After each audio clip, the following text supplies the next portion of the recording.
Bienvenue dans le jeu du web, le podcast des entrepreneurs audacieux qui veulent transmettre leur savoir autrement. Ici, on casse les codes du marketing et de la formation en ligne pour réinventer la transmission des connaissances avec fun et sans compromis sur la qualité. Que tu sois débutant ou expert, abonne-toi. Ce podcast va devenir ton moment préféré. Ensemble, changeons le monde, une connaissance à la fois. Bienvenue Roxane. Roxane Leroy-Baumann que je reçois aujourd'hui sur le podcast Le Jeu du Web, qui est experte LinkedIn et en cold emailing. Est-ce que ça va Roxane? Ça va super bien. Je suis en pleine forme. Toi? Eh ben, super. Et je suis très heureuse de faire cette interview avec toi aujourd'hui. Et est-ce que tu peux nous expliquer un petit peu qui est-ce qu'il y a derrière cet entrepreneur? Parce que j'ai présenté le côté professionnel, mais quelles sont tes passions, quels sont ou tes hobbies ou les choses que tu aimes faire? Plus du growth marketing. Je suis dans une tendance un peu voyage en ce moment. Ça va faire 1 an et demi, 2 ans que je bouge pas mal depuis que je me suis mis en freelance. Donc tout ce qui va être découverte, exploration, activité, expérience. Moi, j'adore tester de nouvelles choses. Je pense que ça va bien avec Mm. mon métier d'ailleurs. Et du coup, là, en ce moment, je suis à Cape Town, en Afrique du Sud. Je vais rester quelques mois. Et après, j'alterne avec Lisbonne, au Portugal. Je reviens à Paris de temps en temps. Et voilà, le but, c'est de pouvoir bouger régulièrement et bouger aussi dans des spots où je peux surfer, parce que j'ai commencé du coup à faire du Mm. surf il y a un peu plus d'1 an et juste, je suis fan, là. Donc Ok, voilà, donc une globe-trotteuse surfeuse. et travailleuse. Génial. Et travailleuse, c'est temps perdu, quoi. Oui, c'est ça. Il y a quelques heures qui traînent dans la semaine. Pour te présenter de manière un petit peu plus ludique, je t'ai demandé de réfléchir à trois affirmations. Et sur ces trois affirmations, il y en a une qui est un mensonge et deux qui sont une vérité. Alors, est-ce que tu veux les nommer? Et puis je vais essayer de deviner quel est le mensonge. Vas-y, go. Alors, j'ai géré plus de 40 000 euros de budget par mois à Mhm. mes tout débuts du marketing, alors que j'avais quasiment pas d'expérience du coup en marketing. Ok. J'ai pas choisi de faire de l'outbound, donc de faire du LinkedIn et du cold emailing. Mhm. Et c'est ChatGPT qui m'a rédigé ces messages parce que j'avais pas le temps. Ok. Je dirais que ce qui est faux, c'est que j'ai pas choisi de faire de l'outbound. Non, c'est vrai. Ok. Et du coup, celui qui est faux, ce serait quoi? C'est ChatGPT. c'est ChatGPT? Ok, Ouais. c'est toi qui l'as rédigé. Ça Pour marche. le coup, je t'avoue, je l'ai demandé et en fait, j'ai pas été satisfaite des résultats. Je me suis dit, vas-y, je vais me creuser un petit peu la tête quand même. Et j'ai bien aimé l'exercice justement, d'essayer de se poser un petit peu avec un point de vue externe pour se dire, OK, qu'est-ce qui est vrai sur mon taf, qu'est-ce qui est faux? Donc, il y a des choses en vrai. Ok, ça roule. Eh ben écoute, j'ai perdu. Mais l'essentiel, c'est d'en savoir un peu plus. Et donc, du coup, en fait, cette histoire de gestion de 40 000 euros de budget market, voilà, pourquoi tu l'as mis et qu'est-ce que ça reflète, qu'est-ce que tu as envie de nous dire par rapport à ça? En gros, quand je suis sortie d'école de commerce, j'ai voulu tout de suite créer une boîte. J'étais en master entrepreneuriat. Du coup, j'ai eu mon entreprise pendant 3 ans et c'est là où j'ai découvert le gros marketing. J'ai découvert parce que j'avais dû faire des formations complémentaires parce que j'avais fait master entrepreneuriat, mais je ne savais pas faire de marketing, je ne savais pas faire de vente de site internet, rien. Et du coup, j'ai découvert le growth qui permettait du coup d'avoir de la croissance dans sa boîte sans argent et sans temps. Donc, c'est exactement ce qu'il me fallait pour mon entreprise. Et ensuite, après ça, quand j'ai fermé l'entreprise 3 ans après, je suis partie chez Iconoclast. Et chez Hmm. Iconoclast, c'était mes tout débuts de growth marketing, vraiment en tant que CDI, où je faisais que ça. Et en fait, Icono, au bout de quelques semaines, le CMO est parti. Enfin, il avait un problème de maladie. Et du coup, c'est moi qui ai repris, en gros, la stratégie et la gestion du budget marketing pendant plusieurs mois, D'accord. alors que je venais d'arriver chez Iconoclast, qui venait de lever 3 millions d'euros. Et j'avais genre 40 à 50 000 euros de budget par mois à gérer. Donc c'était assez chaud, mais Petite c'était pression. petite pression, mais c'était ouf parce que du coup, déjà on te fait confiance, on dit ok, bah, on Ouais. sait que tu as les compétences pour le faire, on te donne l'argent pour le faire. Hmm. Et du coup, en termes de montée en compétences, c'est exceptionnel parce que du coup, tu as t'as un terrain de jeu qui est trop, trop bien, quoi. Donc, Ok. Est-ce que du coup, tu pourrais justement, parce que tu as utilisé plusieurs fois le mot growth, est-ce oui, que tu pourrais expliquer ce que c'est pour les auditeurs qui ne ouais, savent absolument pas, parce que, ou alors on en entend parler, mais des fois on a une vague idée de ce que c'est. Donc tu peux nous expliquer un peu plus? oui. En gros, le growth marketing, c'est un peu un nouveau métier. Ça fait moins de 10 15 ans, je pense qu'il est là. Et le but, ça va être d'utiliser des stratégies et des techniques marketing pour attirer, engager et convertir des prospects. Le but, c'est de faire de la croissance avec pas beaucoup de ressources. Ok. Il y a un peu une notion d'utiliser au mieux les ressources que tu as, que ce soit ton temps ou ton argent, pour faire de la croissance rapidement.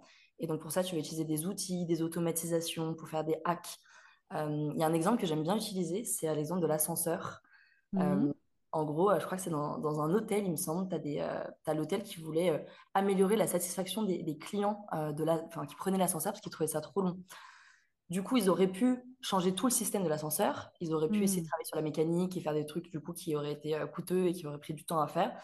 Et à la place de ça, ils ont trouvé un hack, c'est qu'ils ont mis des miroirs, ce qui fait que les gens, quand ils rentrent dans l'ascenseur, ils se regardent et donc le temps d'attente perçu est plus court que si on avait même amélioré le dispositif de l'ascenseur, tu vois.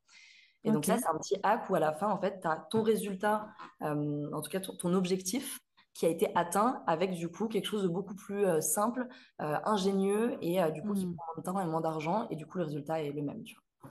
Donc c'est un Ouais, peu ça ça. t'évite de prendre l'entreprise et d'essayer de tout chambouler, alors que Ouais, si tu te concentres sur un seul point à améliorer, eh ben, du coup, tu gagnes du temps et puis en fait, tu résous le problème principal en fait. Ouais, exactement. ouais, j'ai Un entendu problème ça de par rapport croissance. aux hôtels Sofitel. Je crois que c'est eux, ou enfin, une chaîne d'hôtels super connue.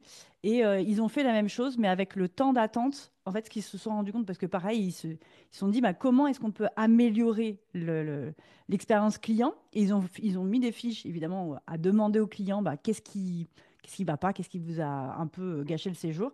Et ils se sont rendus compte que ce qui les embêtait le plus, c'était d'attendre, le temps d'attente du C'est ça, chauffeur pour leur ramener la voiture.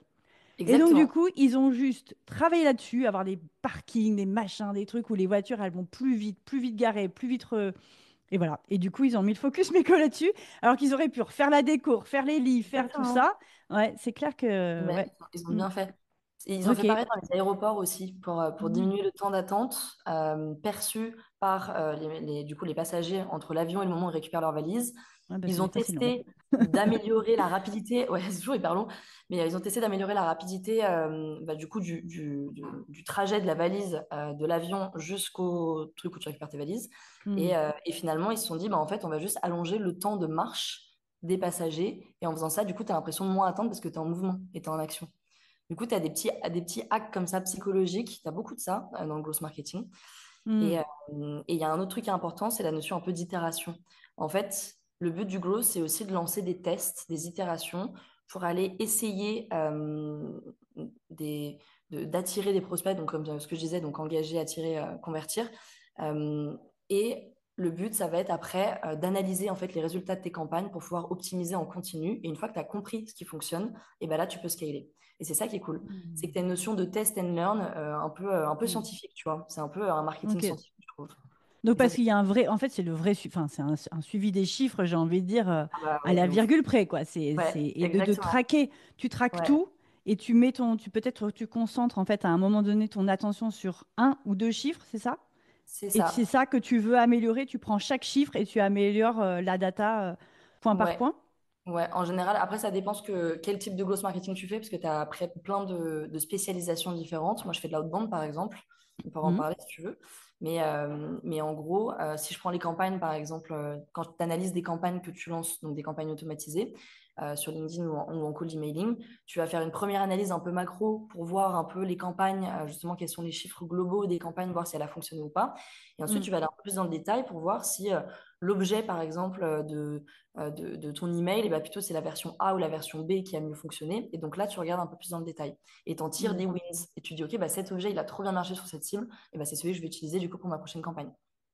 Ok. Ok, ok. Avant qu'on passe à l'outbound marketing, est-ce que tu peux nous décrire les trois pièges dans lesquels les gens tombent, la plupart des gens tombent quand ils se disent qu'ils vont faire du growth marketing? Déjà, il faut qu'ils aient compris ce qu'ils vont faire, mais une fois qu'ils ont compris ce qu'ils vont faire, qu'est-ce qui se passe en fait s'ils rencontrent des pièges? Ah, ça, c'est très drôle que tu me dises ça parce que même à expliquer, c'est pas forcément évident quand tu mets pas le Non, nez dedans. ouais, Mais ouais. c'est Ça vrai peut que rester ça. un peu abstrait pour certaines Ouais. personnes, même moi Ah, qui suis mais dans le marketing des fois. Mais là, je trouve que tu l'as très bien synthétisé, ce c'est côté vrai? Ah, hack. bah, trop Ouais, ouais, cool. ouais. Non, non, franchement, j'ai C'est une pas meilleure évident. perception, notamment. Je pense que le pire, c'est quand tu es en soirée, tu sais, quelqu'un te dit tu fais quoi, et en fait, tu sais pas ce que lui il fait, et donc tu sais pas comment adapter ton discours. Ouais, Parce que si le mec il est, je sais pas, pilote de ligne par exemple, ouais. Mm. jamais rencontré de pilote de ligne, d'ailleurs, je pense à ça. Mais en gros, s'il n'a rien à voir avec ton secteur, du coup, tu Oui. n'expliqueras pas du tout la même chose que quelqu'un qui est dans le métier, tu vois. En fait, Donc, c'est à la question, c'est dis-moi qui tu es, je te dirai qui je suis, ouais, c'est c'est ça. ça. Et tu sais que j'ai déjà répondu, je suis désolée, mais là, j'ai la flemme de parler de taf. On en parle demain si tu veux, parce que là, je suis en mode soirée. Ça m'est déjà Là, ça arrivé. va me prendre un quart d'heure de t'expliquer ce que c'est que le growth. Franchement, Et ensuite, on va passer à l'outbound. Donc, si c'est tu veux. ça. Ou alors, tu te dis, vas-y, je fais du LinkedIn cold emailing, et ils disent OK, et Voilà. après, c'est autre chose. Bref, Voilà. la question, c'était les trois La pièges. question, c'était les trois pièges. Alors, Qu'est-ce qu'on ferait mal si on veut s'y mettre, mais que on, ouais. on tombe Je là-dedans? pense que le tout premier, et c'est un piège dont j'ai réussi à sortir il n'y a pas longtemps, c'est le fait de s'éparpiller. Je pense Mm. qu'en fait, en growth marketing, tu as un terrain qui est assez large en général, surtout quand tu arrives dans une boîte en CDI, parce que du coup, ton but, c'est quand même de faire de la croissance, donc tu as 1000 choses que tu peux faire. Et ce qui est compliqué, c'est de se dire, OK, bah, je vais tester genre 4 ou 5 trucs, mais je vais rester sur ces choses-là. Même en général, il faudrait tester une ou deux choses à la fois, pas plus, Mm. et aller jusqu'au bout. Et j'avais un peu le cas quand je suis arrivée chez Icono, c'est qu'on lançait plein de trucs, on avait plein d'idées, on était hyper créatifs. Et en fait, au bout d'un moment, on lançait un peu tout, on n'allait jamais au bout des projets. Et du coup, bah, on n'analysait pas. Et ça, je pense que c'est le plus gros piège, c'est de lancer des choses et à Mm. la fin, tu n'analyses pas, donc tu ne sais pas si ça a fonctionné. Ou Et, tu et mets, surtout, ou tu changes trop de choses, en fait. Si tu fais des ouais, modifications, tu changes trop de choses. Et donc, du coup, tu peux plus tracer ce que tu as tu peux amélioré. avoir ça en cours de route aussi, Mm. exactement. Et surtout, à la fin, tu te dis, bah, est-ce que ça a fonctionné ou pas? Mais en fait, je ne sais pas parce que j'ai fait 80% du taf. Il me manque les 20% restants. Parce qu'en Mm. fait, les moments où j'aurais dû faire les 20%, bah, j'étais déjà sur autre chose. Parce que Mm. le côté analyse aussi, attendre que ça termine, c'est pas le plus excitant. Le plus excitant, c'est quand tu lances des choses Mm. et que tu es dans l'action et que tu Le vois les résultats. syndrome de l'objet brillant.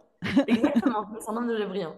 Et du coup, je pense que ça, c'est le plus dur de pas s'éparpiller, de se dire, vas-y, je reste focus sur un ou deux trucs et je vais jusqu'au bout. Et pareil pour la haute bande, tu as plein de gens qui appuient sur le bouton, ils lancent leur campagne automatisée. Et en fait, à la fin, bah, c'est pas terminé le taf, pas du tout. Il faut répondre aux messages, On il faut commence. rappeler les prospects, il faut relancer, etc.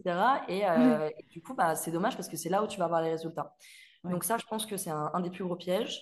Le deuxième plus gros, je pense, ça a été ouais, la partie travail avec les sales. Je Mhm. pense que quand tu arrives à avoir un bon binôme sales, ou en tout cas avoir une bonne communication avec les équipes commerciales en place, je pense que tes résultats, ils font x10 genre très rapidement. Parce que tu as des retours terrain tout de suite de ce qui se passe du coup Mm. avec les prospects que tu as ramenés du coup à tes sales. Et du coup, ça te permet de aussi beaucoup mieux comprendre ta cible. Et en marketing, quand tu connais bien ta cible, quand tu connais bien ton persona, bah, en fait, tu peux faire des très belles choses, tu vois, avec ton Mm. produit. Tu cibles mieux les points de douleur, tu sais mieux comment leur parler, tu as un meilleur vocabulaire. Donc, tout ça, je pense que c'est hyper important. Et du coup, chez Icono, pas longtemps après être arrivé, j'avais mis en place des points hebdo sales growth. Et ça, c'était Mhm. vachement bien parce que du coup, ils nous faisaient un retour terrain en mode, OK, bah, là, on a X personnes sur cette campagne qui sont intéressées. Donc, en vrai, bonne campagne, bon potentiel. Là, en vrai, je pense que c'était pas terrible sur celle-là. Faudrait mieux qu'on arrête, tu vois. Et donc, pour nous, pour la partie analyse derrière, pour mieux comprendre, trop stylé. Et le troisième point, je dirais que c'est de rester trop généraliste, je pense. Après, ça dépend de ce que tu veux faire, mais tu vois, si tu veux, par exemple, à un moment passer en freelance et te mettre un peu indépendant et même, je pense être, tu vois, moi, je parle du fait de voyager, par exemple, moi, c'est un truc que je kiffe trop et c'est quelque chose qui a été important pour moi et ça, je pense pas que j'aurais pu le faire facilement en CDI ou alors il faut trouver des CDI spécifiques. Mm. Euh, mais en gros, quand j'ai voulu me mettre en freelance, je me suis dit, vas-y, je vais me spécialiser et la spécialisation, c'est ce que les boîtes préfèrent parce qu'ils savent quand ils ont un besoin spécifique, ils vont aller te voir toi et du coup, tu deviens un peu la référence aussi sur ton secteur si tu as réussi à bien communiquer et à te faire voir, tu vois. Donc, Mm. se spécialiser, ou en tout cas rester généraliste, je pense que c'est une erreur sur le Oui. long terme. Oui, parce on t'identifie pour quelque chose. Et c'est beaucoup plus parlant pour les personnes d'identifier sur un point précis plutôt que de se dire, oh, bah, la personne, par exemple, nous, on est spécialisé dans la gamification. Finalement, enfin, je veux dire, on utilise aussi beaucoup de méthodes marketing traditionnelles autour de ça pour acquérir des prospects ou pour vendre ou pour faire de la formation, même former les gens. Il y a un système global, mais on a mis enfin, la note de la gamification, c'est notre spécialité. Comme toi, l'outbound. Et bien justement, l'outbound, tu vas nous Puisqu'on en parle, expliquer, dis-nous puisqu'on en tout. parle, qu'est-ce que c'est que ce truc? La outbound. Alors, outbound, inbound, en gros, quand tu vas aller chercher à avoir des opportunités business dans une boîte, tu peux soit avoir tes opportunités, donc tes prospects avec de l'inbound, donc c'est eux qui viennent à toi, Mm. soit parce qu'ils te connaissent, soit bouche à oreille, etc. Soit avec de l'outbound, donc c'est toi qui vas les chercher. Et par définition, ils ne te connaissent pas. Et donc, l'outbound B2B, c'est en fait toutes les pratiques qui te permettent d'aller chercher des prospects. Tu vas avoir LinkedIn, tu vas avoir le cold emailing, tu vas avoir le call, tu peux même faire du WhatsApp, du SMS, donc c'est toutes les techniques. L'outbound B2B, aujourd'hui, on peut l'automatiser, ce qui permet, en fait, au lieu d'aller contacter des prospects en un par un, d'aller les contacter par groupe de prospects. Et donc, Ok. tu as compris, tu gagnes un temps de ouf Mm. et surtout, bah, ça te permet de faire de la croissance plus rapidement. Donc, bien Mm. aligné avec notre fameuse croissance growth marketing qu'on cherche. Et du coup, l'outbound B2B, là où moi je me suis spécialisée, du coup, c'est sur la partie lancement de campagnes de prospection automatisée. Donc, on Ok. automatise la prospection sur LinkedIn et en cold emailing. Et du coup, on appelle ça du multicanal parce qu'on va utiliser les deux canaux pour aller chercher tes prospects. Et donc, tu as des outils qui te permettent d'automatiser tout ça et Mm. du coup, de travailler bien, on va dire, du ciblage jusqu'au lancement des campagnes, jusqu'au fait d'avoir après tes rendez-vous qui tombent dans l'agenda parce que c'est quand même l'objectif, c'est de Mm. caler des rendez-vous quali aux sales pour qu'après ils puissent closer tout ça. J'ai deux questions par rapport à ça. Je vais me faire l'avocat du diable, mais quand on parle, enfin moi, quand j'entends, comment dire, contact auprès de plusieurs personnes et de manière automatisée, Ouais, j'entends ce n'est pas personnalisé et donc je vais en gros spammer un peu les gens, quoi. ouais, C'est ce que tu entends souvent ou ce qu'on te dit ou... ouais, j'entends et en plus je suis d'accord. Donc j'entends et c'est pour ça que je devrais préciser semi-automatisé et pas automatisé. Parce Ok. qu'en fait, avant, et c'est ça qui est hyper intéressant, c'est que le métier a vachement changé. Il y a, je sais pas combien de temps, mais enfin, avant que je commence vraiment à me mettre dessus, quand je commençais vraiment à faire de l'outbound il y a 7 ans, il y avait vraiment le côté, t'envoies des campagnes automatisées à genre 1000, 2000, 3000 personnes. Et du coup, en fait, la personne qui reçoit ton message, elle sait qu'elle est dans un groupe et qu'elle est en train de se faire Mhm. spammer, tu vois. Et donc ça, par contre, avant, ça fonctionnait, c'est-à-dire que tu pouvais envoyer des séquences à 2000, 3000 personnes et tu avais des rendez-vous qui tombaient tout seuls. Aujourd'hui, avec, on va dire, la démocratisation des outils, donc le fait que ça Mhm. soit devenu hyper facile d'envoyer des campagnes, et ça, c'est un peu ruiné la profession, mais on en parlera aussi après si tu veux. Le fait que Mhm. ça soit hyper facile, du coup, tout le monde s'y est mis, donc tout le monde s'est fait spammer. Et donc, en fait, les gens, ils ont des warnings beaucoup Oui. plus rapides. Ils se sont mis en protection, quoi. Ils ont C'est dit, ça, OK, ils sont mis en alors on me l'a fait protection. une fois. Exactement, on me l'a fait une fois, c'est chiant parce que du coup, bah, en fait, tu es en train de me déranger, j'ai pas besoin de toi. Et donc, pour ça, pour éviter ça, tu fais de la prospection plutôt semi-automatisée et tu vas énormément travailler le ciblage. C'est-à-dire que le ciblage, tu vas faire des ciblages avec des segmentations beaucoup plus petites. Donc, tu vas être sur du 300, 500 personnes dans tes audiences. Et sur ce ciblage-là, tu vas cibler de manière beaucoup plus précise ton audience en prenant, moi, ce que j'aime bien faire, c'est que je prends les clients types qui sont les meilleurs clients, les clients idéaux, et tu cibles de la même manière avec les mêmes filtres sur Mhm. Sales Navigator, par exemple, quand tu veux faire ton OK. ciblage. Et après, en plus de ça, tes filtres, ils peuvent aussi te servir d'icebreaker. Je te prends un exemple. Sur Sales Navigator, tu as un filtre qui s'appelle Post sur LinkedIn.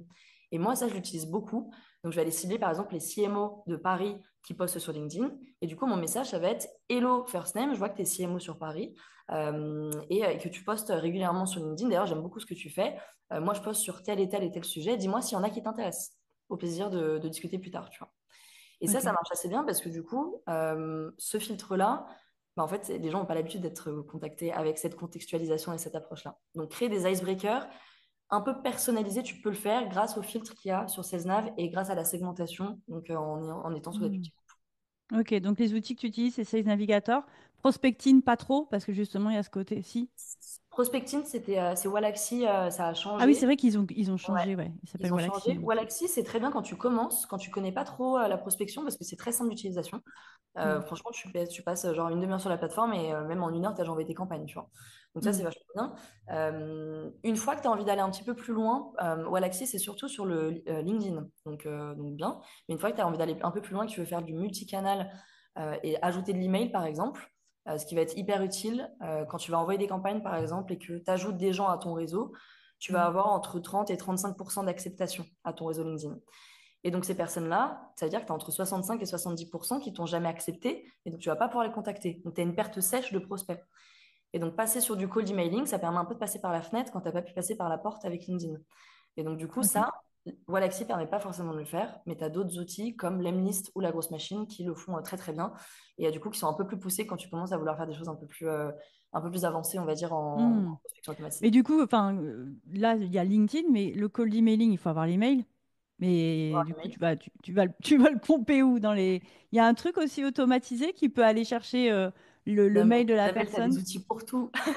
Mais Des évidemment. outils pour trouver n'importe quoi. Donc, évidemment, on a un outil pour trouver les emails. Donc, l'Emlist et la grosse machine, ils sont au courant qu'il faut La justement grosse avoir des machine, c'est emails. l'outil. Il s'appelle La comme ça. grosse machine, ouais, c'est l'outil. Ok, j'avais jamais La entendu. grosse, la grosse machine. La Et en gros, la grosse. Ok. la grosse. Sur ces deux outils-là, tu as, un enrichissement qui est inclus. Donc, en gros, quand tu mets tes prospects directement depuis Sales Navigator, en fait, tu as un petit plugin dans SalesNav et donc dans LinkedIn. Et quand tu mets tes prospects dans l'Emlist ou dans la grosse machine via SalesNav, du coup, il te propose un enrichissement téléphone et ou email. Le téléphone, il y a un petit peu moins. Et du coup, pour ça, moi, je passe par Full Enrich, qui est aussi un super outil. Et pareil, franchement, tu mets ton fichier et en 10 minutes, même pas 5 minutes, en fait, ça tourne et après, tu as t'as tes numéros de téléphone qui arrivent, quoi, tes 06. Et, euh, et l'outil est hyper fiable parce que c'est un enrichissement qu'on appelle en cascade. Ça veut dire qu'il va aller chercher plusieurs autres bases de données, outils, etc. Et du coup, il va en chercher une dizaine. Il va te donner le numéro de téléphone qui ressort le plus ou qui ressort tout court. Donc vachement bien. Et du coup, ça te permet après de pouvoir même appeler tes prospects s'ils n'ont jamais répondu à tes emails ou à tes LinkedIn. Ok. Ça t'arrive de faire ça? Et est-ce que tu te fais remballer ou ça va? Est-ce que je me fais remballer? Est-ce que si j'appelle? Oui, si t'appelles, ouais. Alors, moi, perso, j'appelle pas parce que le Ok. call, c'est pas mon truc.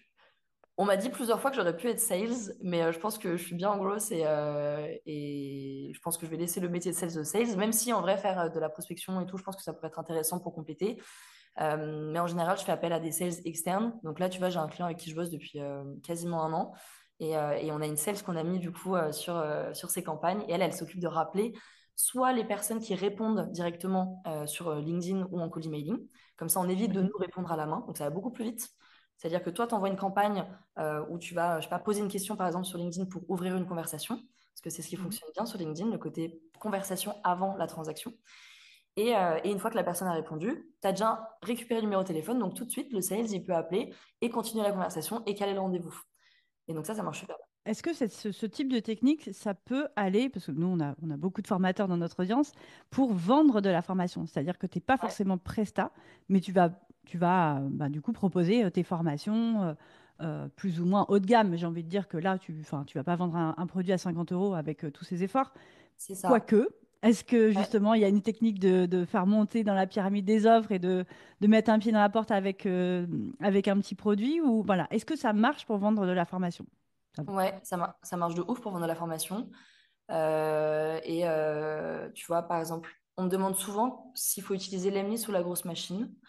Et l'Emlist ou la grosse machine, je les recommande pas aussi selon le prix, le high ticket ou low ticket, tu vois.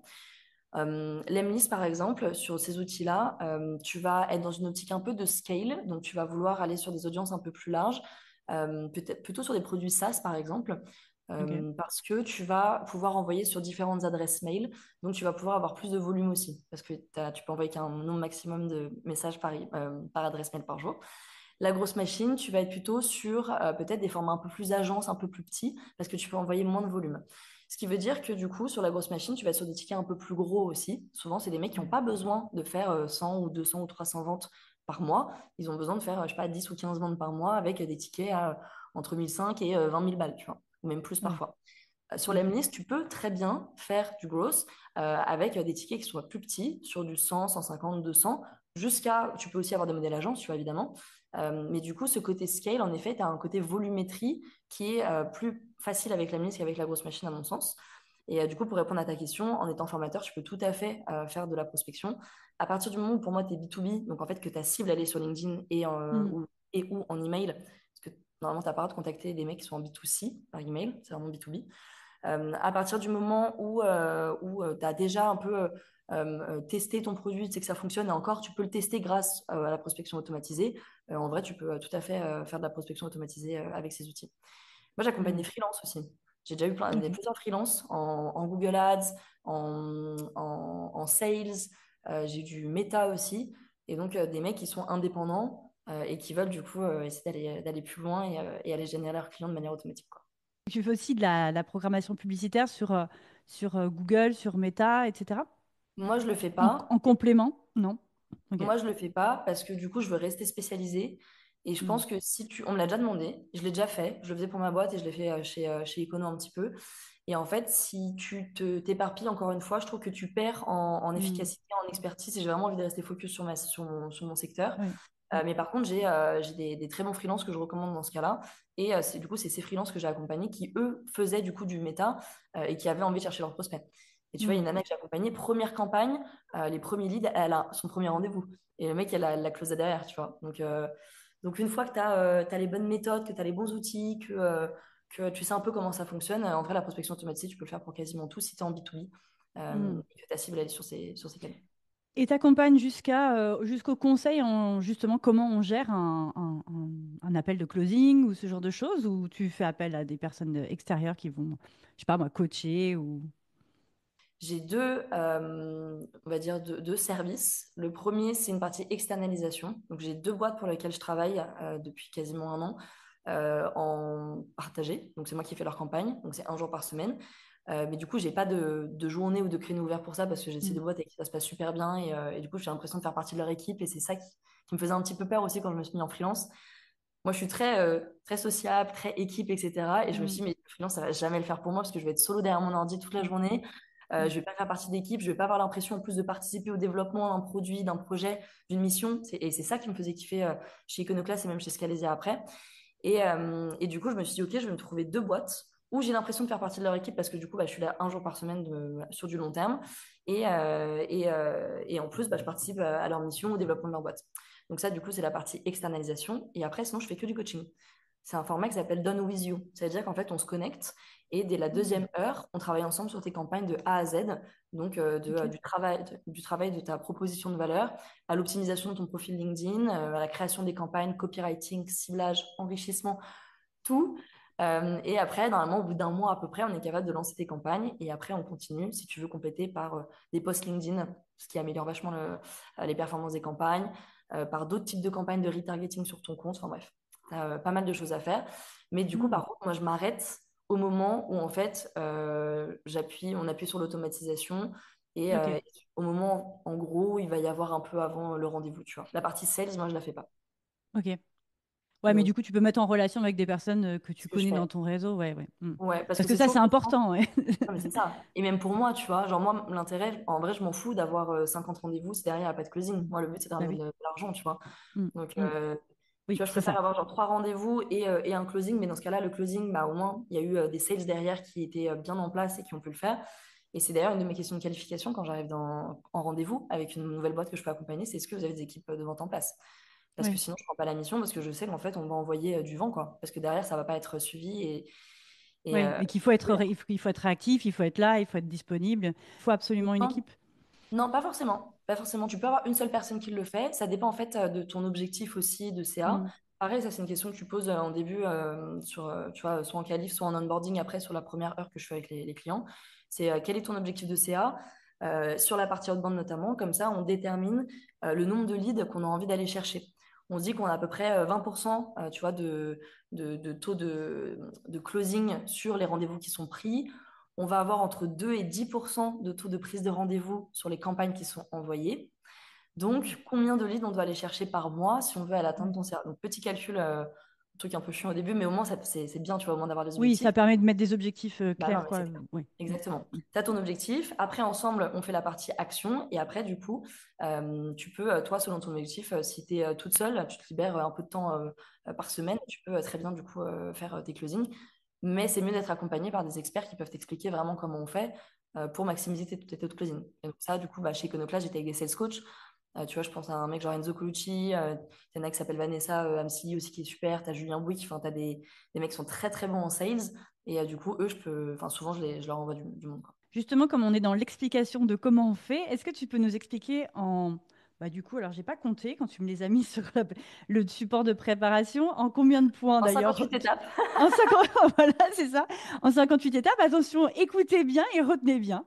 Non, tu m'en as mis à peu près une dizaine de ce que je vois. Ouais, à peu Donc, près. voilà, cette méthode pour utiliser l'outbound dans nos stratégies marketing. Comment qu'on fait? En gros, tu vas commencer par ta proposition de valeur. Donc, avoir une proposition de valeur qui est sexy. Ça, c'est hyper important parce que tu as pas mal de boîtes qui vont commencer à prospecter Et quand elles parlent d'elles, on a du mal à comprendre la différenciation qu'elles peuvent avoir et du coup, le prospect peut avoir du mal aussi.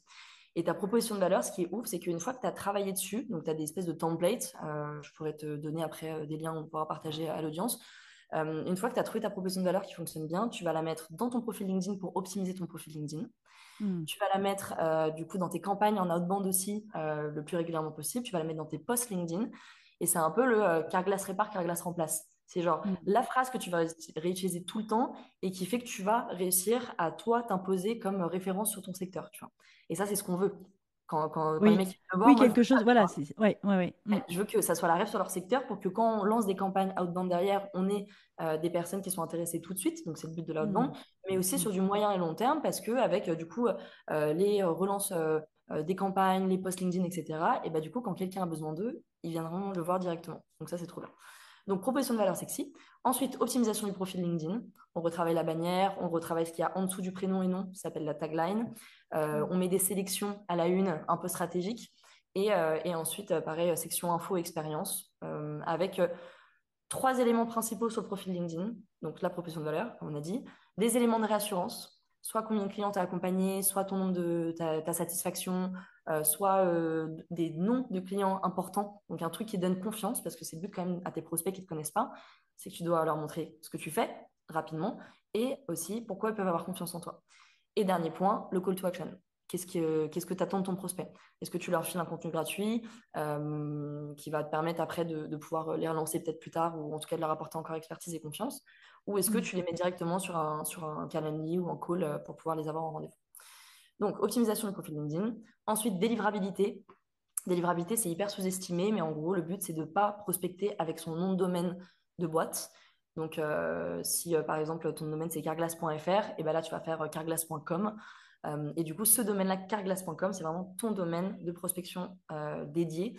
Et ensuite, tu crées des adresses mail spéciales pour ce domaine-là. Des adresses mail où il y a ton nom et prénom dedans. Pas de contact, pas de hello, etc. Parce que le but, D'accord. c'est qu'on ne se soit pas cramé quand on fait de la prospection automatisée. On ne veut pas être sur une adresse générique. On veut que ça soit Mm. Isabelle qui envoie un message à Roxane et que Roxane ait l'impression d'être prospectée de un à un. Ou en tout cas, Ouais. tu me contactes de un à un, tu vois. Mm. Ensuite, tu cibles ton audience. Ça, c'est 70% du taf. Un bon ciblage, franchement, ça fait vraiment la différence après sur tes performances.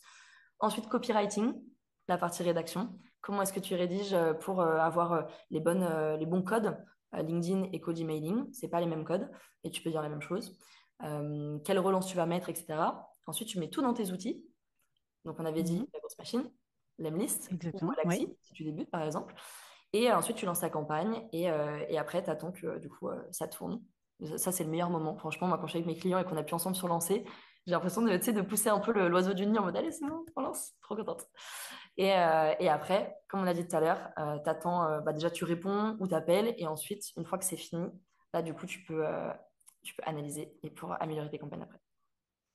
D'accord. Et oui, il y a vraiment toujours cette. Enfin, voilà, pour celles et ceux qui ne suivent pas leurs chiffres ou voilà, qui n'aiment pas ça, ça c'est sûr que c'est le point clé, quoi. C'est Ouais, vraiment. Mm. hyper important. Et enrichissement aussi, je ne l'ai pas dit dedans parce que tu peux l'avoir du coup sur la mise parfois de manière intégrée. Mais si tu veux aller un peu plus loin vraiment sur la partie call, enrichir tes prospects, avoir des numéros de téléphone, c'est hyper puissant. Est-ce que du coup, tu pourrais nous donner un exemple d'une campagne? Alors, je m'étais dit au début, je vais te dire ben, de lancer comme une campagne sur cette tasse au niveau du growth marketing. Ou est-ce que tu veux prendre un autre objet qui peut plus parler, mais sur l'outbound en fait? Comment on s'y prendrait avec un exemple simple Ouais, euh, pour, avec peut-être des exemples de messages qu'on enverrait ou tu vois, ce côté personnalisation. Est-ce que ça te dit de faire cet exercice? ouais, si tu veux. Si on prend un exemple de campagne, donc moi j'ai beaucoup d'agences, donc on peut partir sur Ouais, un format agence. Ce qui est intéressant avec les agences, c'est que du coup elles peuvent avoir du mal à se différencier. Parce que du coup, une ok. agence, par exemple, dev, ça peut être un peu compliqué pour la personne qui va être prospectée de comprendre pourquoi est-ce que tu as envie de parler à ce mec-là qui fait du dev alors que tout le monde fait du dev. Donc, proposition de valeur en premier sur l'agence de dev. Tu vois, Alors, bah, dev, je précise pour l'audience, c'est du développement de business, pardon, développement développement web. commercial. Non, développement web. Dev, Développement web. Ah, d'accord, ouais. ok. Bah, Et tu bah, vois, t'as j'ai bien raison fait de de préciser préciser. parce que même moi, j'étais à côté de la plaque. Et bah, du Ok. coup, en vrai, tu aurais compris juste après, parce que sur la proposition de valeur, le but, Hmm. du coup, c'est de travailler sur une proposition de valeur différenciante. Et donc, du coup, avec un client, ce qu'on a fait, c'est qu'on s'est posé, on s'est dit, OK, comment est-ce qu'on va rendre, en fait, ta proposition de valeur plus sexy pour, Hmm. pour te différencier, pour comprendre pourquoi on veut faire appel à toi. Donc, on a regardé un peu les points forts, etc. Et du coup, on est parti d'une proposition de valeur qui est on conçoit et développe en un temps record les produits tech des startups ambitieuses. Donc, on est Ok. passé de on fait du développement web à on Mhm. conçoit et développe en un temps record. Donc, on comprend. On aurait pu même être plus précis en disant en moins de 3 mois, si on a envie d'aller plus précis, mais ça aurait été trop spécifique. Les produits tech des startups ambitieuses. Et donc, startups ambitieuses, on a le côté cible aussi, qui est super bien aussi dans la proposition de valeur. Ça veut dire que moi, si je suis une startup ambitieuse, je vois ce profil-là, je sais que mon pain point, mon point de douleur, c'est que souvent, eh ben, en fait, j'ai envie d'aller vite sur ma croissance, sur le développement de mon produit notamment. Et donc, du coup, le côté développeur d'un temps record, c'est quelque chose qui va répondre à mon besoin, à mon Mhm. pain point.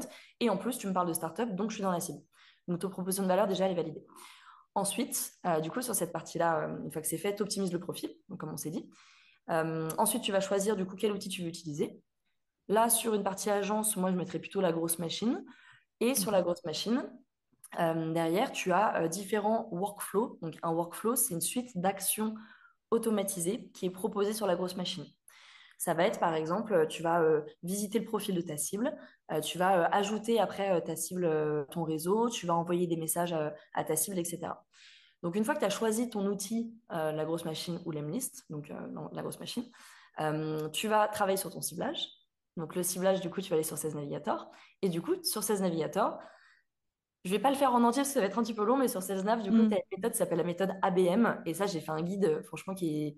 Genre, en vrai, je suis hyper fière de ce guide parce que j'ai mis du temps à le faire et j'ai des très bons Ah retours. oui, que j'ai suivi, ouais, c'est ton Outbound Factory. Exactement, l'Outbound Mm. Factory. Donc, ça, je te Mm. l'enverrai parce que franchement, je suis grave contente et j'ai eu des très bons retours. Oui. Et donc, dedans, je donne une méthode étape par étape, gratuite évidemment, qui permet de cibler très précisément les entreprises que tu veux prospecter, donc avec les filtres qui sont importants pour toi en termes de chiffre d'affaires, etc. Et ensuite, les personnes, donc les décisionnaires que tu vas aller chercher dans ces entreprises-là. Donc, Mm. une fois que tu as ton ciblage et que tu as bien bossé là-dessus, derrière, tu mets tout ça dans la grosse machine. Et dans la grosse machine, ensuite, tu choisis un peu tes actions. Et donc là, tes Ok. actions, moi, ce que j'aime bien faire, c'est faire du multicanal, donc faire un mix entre, du coup, du LinkedIn et du cold emailing. Et ce qui est pas mal du tout aussi, c'est que quand tu vas commencer à faire du LinkedIn, en parallèle, tu fais des posts LinkedIn. Comme ça, tu as ta campagne qui tourne. Et en plus de ta campagne, tu as tes posts qui vont permettre de donner un peu de la réassurance aux gens Mm. qui t'ont Qui ajouté viennent au réseau. visiter ton, ouais, qui viennent Voilà, visiter qui ont ton visité profil, en ton fait. profil, qui ont ajouté ton réseau et en plus de faire de la relance naturelle. Donc en fait, LinkedIn, ce qui est ouf, pour moi, ce qui marche le mieux, c'est de créer un écosystème vraiment. C'est pas juste faire de l'outbound, c'est faire de l'outbound, donc de l'outreach, on appelle ça. Et derrière, en plus d'ajouter des posts et voir après, du coup, d'appeler ou de faire du setting. Setting, c'est quand tu réponds directement à la main. Mm. Et donc, une fois que tu as choisi un peu les actions que tu veux mettre en place, donc en général, les actions qui fonctionnent bien, c'est ajout au réseau. Tu peux tester avec ou sans notes, ça dépend de ta cible. Tu as des Mm. cibles qui vont être un peu, tu vois, des gens genre haut placés, je vais dire, par exemple, des CEO de grosses boîtes. Eux, si Mm. tu mets pas d'invitation, il n'y a pas beaucoup de chances qu'ils t'acceptent parce qu'ils sont devenus un peu plus tatillons, on va dire, sur les personnes qui vont Ouais, si accepter. tu mets pas une note, si t'as pas Ouais, quelque chose d'un peu personnalisé, ok. voilà, exactement. Tu as d'autres personnes qui vont accepter tout le monde. Mm. Donc, du coup, ça va dépendre de ta cible, ça à tester. Une Mm. fois du coup que tu as fait l'invitation au réseau, tu peux visiter le profil si tu veux. Après, tu peux envoyer un premier message sur LinkedIn, un deuxième, un troisième. Et si jamais la personne, par exemple, elle n'a pas répondu sur LinkedIn, et ben là, du coup, tu peux la contacter par email. Ça, c'est un workflow qui fonctionne bien si tu veux aller vite sur la création de ta campagne. Pour ta première campagne, tu fais quelque chose de simple. Mais tout à l'heure, on a dit que si la personne ne t'accepte pas à ton réseau, tu perds du monde. Donc là, on Mm. a perdu peut-être 70%. Et donc sur la grosse machine, tu as une option où même au tout début, tu peux dire, OK, bah, si la personne ne m'a pas accepté dans le réseau, et bah, je passe en email. Donc du coup, ça te fait deux chemins différents. Et donc sur les deux chemins différents, derrière, si elle t'a pas accepté que tu passes en email, et bah là, du coup, tu la contactes par email. La clé après, sur la partie vraiment copywriting, enfin, il y a beaucoup de règles, mais on va dire les règles les plus importantes, c'est de parler plus du prospect que de soi. Il y a des gens qui vont avoir tendance, quand ils vont commencer à faire du copywriting, à enfin, envoyer des messages en email, à faire des pavés où ils vont raconter ce qu'ils font, pourquoi est-ce qu'il faut les contacter, le détail de leurs offres, etc. Sauf que toi, en Mm. tant que prospect, en fait, il faut que la personne qui envoie le message, elle se rende compte que toi, en tant que prospect, tu es en train d'être dérangé. Et du coup, tu as envie de savoir, en tant que prospect, de un, pourquoi est-ce que tu me contactes, qu'est-ce que tu me veux, en quoi est-ce que tu vas m'apporter quelque chose et qu'est-ce que tu veux que je fasse. Et Mm. donc, du coup, ça te permet de bien comprendre comment est-ce que tu dois travailler le copywriting de ton email. Le pourquoi est-ce que tu me contactes, En gros, c'est la contextualisation. Donc, toi, quand tu vas faire ta campagne, tu vas expliquer quel est l'objet de la contextualisation en mode, bah, je te contacte parce que j'ai vu que tu postais régulièrement sur LinkedIn et j'aime beaucoup ce que tu fais. Ça peut être un exemple. Je te contacte parce que j'ai vu que ta boîte avait une belle croissance, vous recrutez beaucoup en ce moment, et du coup, j'avais une question à te poser. Donc ça, c'est des contextualisations et t'accroches en plus la personne qui aura envie derrière de savoir et d'aller plus loin sur l'email. Ensuite, ça va être le pain point, la question. La question, si je reprends par exemple avec Manu Bility, euh, lui, le pain point qu'il a, c'est est-ce que ça vous est déjà arrivé, par exemple, de travailler sur une roadmap de lancement de produits tech et en fait, au bout de 6 mois, vous vous rendez compte, bah, en fait, le produit n'est toujours pas lancé alors que derrière, vous devez faire du chiffre et du coup, aller chercher votre marché. Et ça peut arriver souvent. Et donc là, tu mets un pain point qui est lié du coup à la rapidité de développement d'un produit tech, donc même à la non-rapidité, parce que ça te met trop de temps. Et toi, derrière, tu apportes ta solution, un problème, une solution. Je vous pose la question parce que avec du coup cette agence, donc avec ce qu'on fait, avec Bility en question, pour le coup, ça fait plus de 12 ans, élément de réassurance, qu'on accompagne des startups pour leur permettre d'accélérer sur le développement et la croissance de leurs produits tech. On a notamment bossé avec Intel, Intel et Intel, encore réassurance, idéalement dans le même secteur. Est-ce que ça vous dit qu'on en discute? Call to action. Et là, tu peux même proposer 2 créneaux. Il y a un truc que j'aime bien sur les créneaux. Le fait de proposer 2 créneaux, tu as, un hack un peu psychologique. En gros, c'est des mecs qui ont fait une étude. Je crois que c'est une étude. Et en gros, tu as des personnes qui rentrent dans une pièce avec un distributeur de coca, tout seul, juste le distributeur de coca. Et ils sont allés regarder combien de personnes allaient consommer du Coca-Cola. Ensuite, ils ont fait la même étude avec des mecs qui rentraient dans une pièce avec un distributeur de Coca et un distributeur de Pepsi. Et du coup, ils ont vu quels étaient les résultats. Est-ce que tu saurais me dire, du coup, est-ce qu'il y a plus de consommation sur le Coca ou plus de consommation sur le Pepsi versus Coca? Et bah, Pepsi, ça c'est vrai. Mais plus de Coca versus Pepsi. Parce que la personne, quand elle va être devant la machine, elle se pose pas la question de est-ce que je vais prendre un Coca ou non, du coup. Elle se pose la question de est-ce que je vais prendre un Coca ou un Pepsi. Du coup, ça veut dire que tu la mets en fait sur deux. Tu ne demandes pas de répondre en oui ou non, tu lui demandes de répondre en mardi 10 h ou jeudi 16 h, tu vois. Et donc, ça marche, c'est quelque chose qui marche assez bien. Et donc, du coup, là, tu as ton premier email de prospection qui est fait. Le petit hack, enfin, la petite astuce, c'est de t'envoyer l'email sur ton téléphone. Et tu dois faire un scroll maximum, parce que les gens, en général, sur leur téléphone, ils font un scroll max. Et ça doit être la longueur de ton message. Si ça fait plus, en général, les gens, ils vont pas plus bas. Oui, oui, c'est pas le moment de raconter toute ta vie, quoi. Tu racontes pas ta vie, De tu fais mettre des tous tes cas phrases. d'école, tous tes exemples, tout tes... Exactement. Et par contre, ça, derrière, tu peux faire en relance. Et ensuite, la clé, ça va être de faire de la relance régulière. Tu en fais au moins 4-5. Et sur la relance, le plus important, c'est d'apporter de la valeur. Encore une fois, le mec, il ne te connaît pas, tu le déranges. Et donc, le but, c'est qu'il ait confiance en toi. Et donc, Mm. en plus, tu lui montres ton expertise. Donc, ça peut être, tu lui envoies un e-book que tu as créé ou un Notion ou l'Outbound Factory. Moi, c'est mon exemple, par exemple. Mm. Une vidéo d'un use case avec les résultats que tu as eu concrets. Ça peut être un gif un petit peu marrant pour le faire sourire. Donc, tu as des relances comme ça différentes. Ça, pareil, j'ai fait 17 templates de relance à copier-coller dans Factory. Tu as juste à les prendre et à les Ouais. mettre. Mm. Et du coup, ça marche assez bien. Comme ça permet de relancer, mais de manière fine. T'es pas en mode salut, est-ce que tu as vu mon message? Et 3 jours après, j'ai pas de réponse. Est-ce que du coup, tu peux me répondre? Là, tu saoules tout le monde. Ouais. Moi, j'en accepte un dans une campagne. J'appelle une relance joker. Tu as le droit à une relance joker, c'est tout. Après, le reste, c'est full valeur. Yes, génial. Donc, merci déjà pour tout ce partage, Roxane, qui a énormément de valeur. Enfin, pour celles et ceux qui écoutent, vraiment, remettez l'épisode, posez-vous avec un cahier, allez voir justement en description, on va le mettre, hein, l'Outbound Factory. On a même réfléchi avec Ornella, en fait, on a envie de le faire découvrir à la suite d'un jeu. On va créer un jeu et Euh, Trop allez, bien, j'adore les jeux. on va combiner nos deux expertises. Donc, vous Grave. pourrez accéder à l'Outbound Marketing, enfin, l'Outbound Marketing. Ouais, ça L'Outbound fonctionne aussi, hein. Factory, ça fonctionne aussi. L'Outbound Factory, mais à la suite d'un jeu. Est-ce que tu as des idées reçues, une punchline, un coup de gueule que tu aimerais faire passer? Ouais, j'ai commencé à en parler tout à l'heure. C'est le, les, c'est pas forcément les idées reçues parce que du coup c'est devenu vrai, mais c'est l'image qu'on peut avoir de la prospection automatisée. Hmm. Et j'ai déjà eu des prospects en call qui prennent un rendez-vous avec moi et qui me disent, moi, j'y crois pas. Et j'aurais dire, mais en fait, pourquoi tu prends rendez-vous avec moi si tu crois pas? J'avoue, du coup, Oui, c'est-à-dire que là, je dois te convaincre d'un truc que tu crois pas. Si en plus, derrière, on bosse ensemble, tu es censé me faire full confiance aussi parce que c'est le bah but. oui. Hmm. Mais bon, du coup, ce que j'explique, c'est que je comprends aussi très bien, c'est-à-dire que tu as des outils, comme je disais tout à l'heure, des Lemlist, Wallaxy, etc., notamment Lemlist et Wallaxy, qui sont tellement simples d'utilisation que du coup, tout le monde s'est mis à la prospection automatisée. Sauf que Mm. tout le monde, ça veut dire que c'est même des personnes qui n'avaient pas du tout de compétences, et c'est pas leur taf, donc c'est tout à fait normal, qui n'avaient pas du tout de compétences marketing sur comment est-ce que tu rédiges un bon message de copywriting, comment est-ce que tu fais un bon ciblage, comment est-ce que tu vas enrichir. Donc tout ce qu'on a dit tout à l'heure qui gravite en fait autour de juste le lancement de la campagne. Le lancement, tu l'as vu, c'est une étape parmi les 10 qu'il faut maîtriser justement pour faire de la haute bande. Donc, ce qui veut dire que derrière, si les 8 autres, tu les fais pas bien, et bah, tu vas te dire, OK, bah, soit en fait, la prospection automatisée, bah, c'est de la merde parce que j'ai pas de résultat. Soit tu vas aussi saouler tes prospects parce que tu auras envoyé des relances en Hello, est-ce que tu peux me répondre? Et tu en auras envoyé 3 et tu te diras que ça marche pas. Donc, du coup, c'est l'avantage et l'inconvénient aussi de la facilité d'accès à ces outils-là et du fait qu'ils soient très simples d'utilisation. C'est que de un, ça a un peu ruiné, je trouve, l'image de la prospection automatisée.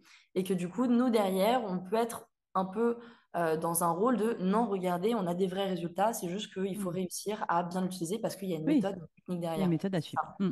En fait, tu dois démocratiser un peu, enfin redonner une bonne image, on va dire, Mm. redorer l'image de cette pratique-là qui est juste ouf parce que une fois que tu as la compétence, tu payes tes outils, ça te coûte 300 balles par mois en tout.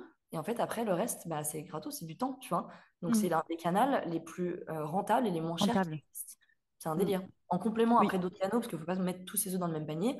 Et tu vois, quand tu Mm. regardes les Google Ads, les Facebook Ads, etc., les boîtes où j'ai Ça coûte bossé un bras. ont dépensé des balles par mois, tu vois. Donc ça coûte un bras, exactement. Petit coup de gueule. Ok, eh ben, écoute, c'est noté. En tout cas, ben, de toute façon, bah, avec tout ce que tu nous as dit avant, je vais te dire, on est tous remontés comme des Ça y est, coucous on est pour tous en faire. d'accord? Eh ben, Donc, très bien. Je on t'avoue, est c'est le tous but du d'accord. podcast aussi, pour moi. Ben, c'est l'idée. Bah Ça non, donne mais envie aux gens. c'est important, justement. Nous, c'est justement le but du podcast, c'est de casser les codes, d'essayer de trouver des choses qui soient innovantes et qui existent surtout, en fait, et qu'on peut utiliser, réutiliser, à s'approprier pour en faire quelque chose d'explosif, quoi. Quelque chose qui Ouais, fonctionne pour soi, en fait. Parce que yes, il y a j'ai envie de dire, toutes les techniques fonctionnent. Encore faut-il qu'elles fonctionnent pour soi-même. Donc, exactement. l'idée, c'est de les faire connaître. Quel est le meilleur livre pour toi et celui que tu recommanderais aux personnes qui nous écoutent? Et à moi, accessoirement. Alors, bon, déjà, il faut savoir que je suis pas une grande lectrice. J'ai essayé, hein. J'ai essayé de me faire mes petits Miracle Morning. J'adore me lever tôt, avoir ma petite routine et tout. Mais je t'avoue, la lecture, c'est pas ce que je préfère.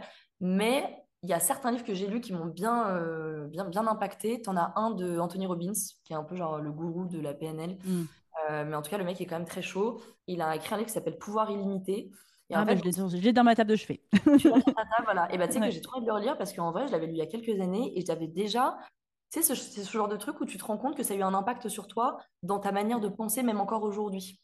Et moi, ça a eu un impact pour moi sur plusieurs choses, dont un truc que j'ai adoré, c'est sur la perception des choses et en fait, comment est-ce que du coup, ton bonheur va être selon la manière dont tu perçois la vie.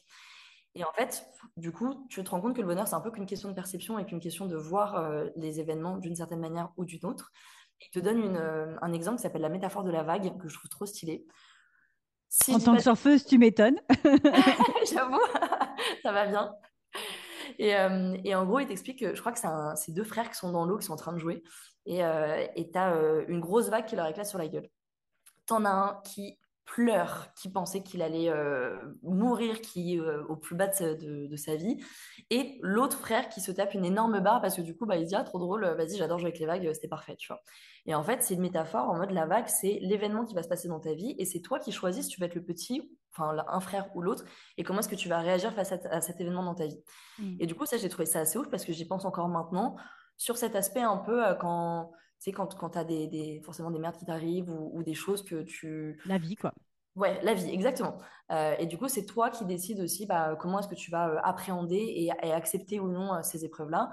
Et ça va un petit peu avec la philosophie stoïciste que moi j'aime beaucoup, qui part un peu de ce principe-là en mode en fait, tu as des choses qui vont arriver dans ta vie que tu dois accepter parce que tu n'as pas d'emprise dessus. Et donc, ça te permet en fait d'avoir on va dire, un accès au bonheur qui est plus simple. Je sais pas, c'est un peu un hack de bonheur. Genre, quand tu as compris ça, tu te dis, OK, bah, en fait, ça, dans tous les cas, je peux rien faire. Donc, bah, Hmm. laisse le truc couler, t'attends que ça passe, et toi, tu agis par contre sur les trucs où là, tu peux agir. Et en fait, ça change la vie, vraiment. Ah oui, de toute façon, là-dessus, je partage exactement ton point de vue sur la sagesse stoïcienne. D'ailleurs, il y a une chaîne YouTube que je profite enfin, d'en parler pour Ouais, la recommander qui s'appelle Sagesse stoïcienne. En Trop plus, bien, c'est je un connais pas. monsieur qui parle comme ça, Ah bah machin, avec parfait. une grosse voix. Je le mets des fois pour m'endormir si, par exemple, j'ai tu vois, un truc qui s'est mal passé dans la journée. Anxiété? J'ai, Ouais. ouais, l'anxiété ou, je sais pas, j'ai ressenti un sentiment qui m'a mis, je sais pas, de la jalousie, de la comparaison, un truc, tu vois, Mm, une mauvaise estime de moi. Et ben, ils ont plein de vidéos sur ça. Et du coup, je me le mets avant de m'endormir. Et mon cerveau, du coup, il processe ouais, la ouais. sagesse Bah, c'est stoïcienne vrai, et ça m'aide à résoudre certains traumas. ton inconscient qui travaille. C'est Ouais. trop bien. Et Sagesse stoïcienne. il y en a un deuxième qui s'appelle le test de Stéphane Alix. Ok. En gros, c'est assez particulier. Bon, c'est pas un sujet hyper joyeux, mais ça aide aussi vachement. C'est un peu spirituel plutôt. En gros, c'est un mec qui est un journaliste, donc il s'appelle Stéphane Alix, il est vraiment journaliste de base, journaliste reporter. Et en fait, il a décidé, quand son père est décédé, de mettre dans le cercueil de son père 5 objets. Et il va aller voir, une fois que son père est décédé, il a dit à personne évidemment, il va aller voir des médiums, des gens qui parleraient un peu avec l'au-delà, etc. Donc des trucs pas très cartésiens, on va dire, Mm. pour comprendre si justement ça existe vraiment et s'ils peuvent retrouver ces objets-là. S'ils peuvent savoir quels sont les objets qui ont été mis dans le cercueil. Et donc en fait, il fait une espèce d'étude journalistique où il va aller voir ces personnes-là et derrière, du coup, il en fait un roman qui s'appelle Le Test. Et du coup, bah, je vous spoil pas évidemment, mais par contre, Oui. moi, ce qui était ouf, c'est que ça a changé de ouf ma vision de la mort et même de la vie en général. Et ça te permet d'avoir un œil qui est complètement différent et complètement nouveau sur après ta manière de voir la vie. Et en fait, c'est ça que j'adore avec certains livres. Et c'est de, tu Mm. sais, de te dire, OK, bah là, en fait, j'ai l'impression d'avoir changé un truc dans mon cerveau. Ouais, c'est des game changers, quoi. Tu te dis, hop là. Ouais, t'as l'impression Ouais. d'avoir un truc qui a eu un déclic et qui te permet en Mm. fait d'avancer sur même une situation perso, sur un chemin ou une réflexion et que en fait, ça reste toute ta vie, tu vois. Eh bien, écoute, est-ce que ça te dit qu'on termine cette interview par un dernier petit jeu? Vas-y. L'idée, c'est que c'est un jeu de rapidité. D'accord? Ce sont des Ok, questions un peu what the fuck. Et ok. l'idée, c'est que tu répondes le plus vite possible. Si tu Vas-y, je suis prête. bloques, tu me dis, Ouais. je passe. OK? Ok. Si LinkedIn plantait demain et disparaissait à jamais, c'est quoi ton plan B? Waouh, ça c'est chaud. Euh, il faudrait que je récupère au moins ma communauté. Parce que la communauté. Il faut que je détaille ou pas? Tu peux, tu peux. Ouais. Oui, oui, tu peux. Parce que je trouve que la communauté, une fois que tu l'as en termes d'assets, après tu peux faire un peu ce que tu veux avec, dans le sens où tu peux compléter une compétence que tu avais, donc tu peux poncer une autre compétence que LinkedIn. Mm. Et du coup, ta communauté qui a déjà confiance en toi et qui sait déjà ce que tu fais et que tu peux lui apporter quelque chose, du coup, tu pourras toujours rebondir avec d'autres compétences qui pourraient leur Mm. servir. Et l'avantage, c'est que je suis grosse marketeur et spécialisée du coup sur la partie génération de prospects. Donc ça, je sais trouver des prospects. Donc ça pourrait le faire. Mais du coup, on va dire rebasculer sur une autre compétence et partager ça à ma communauté pour voir déjà si ça mord et du coup relancer un autre truc. Tu as 10 secondes pour convaincre un moine bouddhiste de se lancer en growth marketing. Go. Ok. Alors, je pense que c'est un secteur qui n'est pas du tout exploité, le moine bouddhiste. Donc, il pourrait avoir une place très rapide sur LinkedIn s'il faisait des Ah posts bah clairement. sur quelle est la vie d'un moine bouddhiste, qu'est-ce que ça peut apporter dans la vie des gens. Et du coup, ça lui permettrait d'avoir une visibilité qu'il n'a pas de base et de faire découvrir un milieu et un monde que peu de gens connaissent finalement. Ok. Tu gagnes un ticket pour un voyage dans le passé, mais tu es obligé d'apprendre le growth à quelqu'un de célèbre. Tu choisis qui et pourquoi? Ok. J'ai pas d'idée. On passe. On passe. Si tu devais expliquer le cold emailing à un enfant de 5 ans en une phrase très courte, ce serait Oui. quoi? Bon, c'est toujours ce que je fais de toute façon, hein. C'est le plus simplement. Le cold emailing, c'est quand tu vas envoyer des emails à des personnes qui pourraient être intéressées par ce que tu vends, mais ils ne te connaissent pas encore. Ok, plutôt bien résumé. On t'offre une punchline légendaire qui restera gravée sur tous les profils LinkedIn du monde pendant 24 heures. Que veux-tu écrire? La gaieté est la moitié de la santé. Je Super, crois que c'est une phrase de Voltaire. Et d'accord. je trouve que je trouve que si il y avait plus de gaieté, on serait quand même plus heureux et plus en forme et plus Et en plus bonne santé. détendu. Et plus énergie. Exactement. Si tu pouvais automatiser une tâche complètement absurde dans ta vie, ce serait quoi? Ça serait me faire à manger. Je déteste Ah, cuisiner. ah, Je tu déteste. t'étais. Ah non. Donc, Pour moi, c'est une t'aimerais perte de appuyer sur temps. un bouton et le plat arrive devant toi, quoi. Exactement, ouais. Ok. Ou pourquoi pas m'acheter un petit robot un jour qui pourrait me faire à manger parce que ou me trouver un mec qui me fait à manger. Avis à nos Aussi. auditeurs, Roxane cherche un mec pour lui faire à manger. Parce que pour le coup ouais, j'ai jamais compris le truc de tu manges. En fait, tu vas manger un plat en 10-15 minutes que tu as préparé en 1 heure. Et je sais que la cuisine, il y a des gens qui aiment bien parce que ça, Oui, oui, c'est oui. un truc méditatif et tout, mais moi, c'est pas dans mes hobbies, quoi. Eh ben, merci de t'être prêté au jeu. Merci pour tout ce que tu nous as enseigné, Roxane, dans C'est beaucoup cet Isabelle. Trop cool. épisode. Bah, c'est un On peut te plaisir. retrouver sur LinkedIn. Voilà, on mettra de toute façon le lien en description. L'Outbound Factory qu'elle a créé, Roxane, et qui est absolument fantastique parce que j'y Oh, suis allée. oh. Je l'ai vu, je l'ai testé pour vous. Donc, on le mettra à la suite d'un jeu pour que vous puissiez le découvrir. Vous qui nous avez suivis dans cet échange jusqu'au bout, déjà, merci pour votre écoute, parce qu'on en a dit des choses. Remettez l'épisode et prenez des notes. On vous mettra justement le chapitrage des endroits où aller chercher les bonnes informations. Si vous avez envie de nous aider à changer le monde une connaissance à la fois, donc rendez-vous sur Apple Podcast ou votre plateforme d'écoute préférée et donnez une note ou un avis qu'on aura plaisir à lire avec Ornella. On se retrouve dans un prochain épisode. Encore merci Roxane. Et Merci puis on se beaucoup. retrouve sur le web. Salut à tous.